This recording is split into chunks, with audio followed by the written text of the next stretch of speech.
Let's navigate to the Add Chatbot section and select the Notify Employee in the Chat template.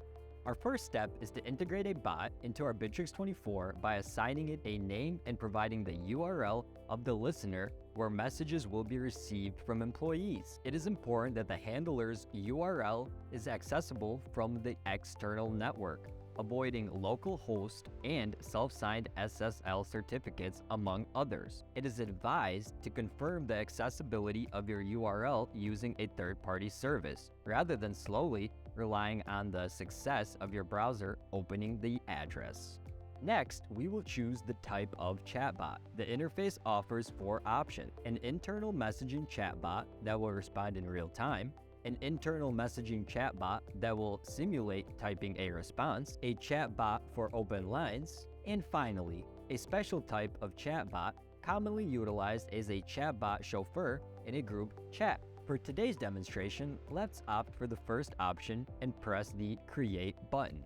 After creating the bot, we will encounter new fields, with the most significant being the bot's client ID, which will be required for the REST API calls on behalf of our chatbot in the future.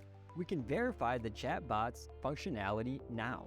The Request Builder section already includes all necessary parameters to send a message to the user from the chatbot using the onBot.message.add method, with the user ID specified in the dialog ID parameter. Executing the request confirms that, as the current user, we have received a message from the chatbot. We can now download the example from the lesson, upload it to the server in the same manner as before, and insert the code of our current webhook in the settings PHP. The downloaded example, along with the standard files of our SDK, will include the handler PHP file containing the chatbot's logic, which will be further explained later. Let us navigate back to the Bitrix24 interface and converse with our chatbot. We initiate the dialogue by sending the greeting, "Hi, how are you?" Our chatbot promptly responds, "Perfect, now it is time to dive into the workings of our chatbot." To do this, we must examine the code within the file handler PHP, as this is the location where the messages from the user are received. The messages come in the form of post requests containing data of a structured format. The log file created by the example code allows us to observe the content of these requests. As you can see, it is quite simple.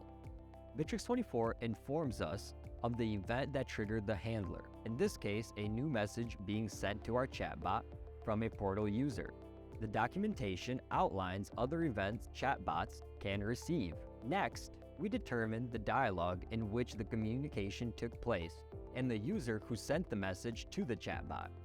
Since in our scenario, the communication takes place in an individual chat rather than a group chat, the dialog ID is equal to the user ID of the portal. Finally, we pursue the message we just sent to the chatbot. We can then process that message and prepare an adequate response. In our example, we simply reply to the user with the text of their own message, utilizing the well-known onBot.message.add method. The code contains the necessary parameters: the chatbot ID, the client ID of the bot, the dialog number, which is extracted from the incoming data, as there may be multiple portal users communicating with the chatbot in the future. The response text is generated based on the user's message. In practical applications, you can analyze user messages, dynamically fetch data from external systems to construct the response, and much more. Chatbots provide the ability to automate many routine operations, making them easy and accessible to Bitrix24 users.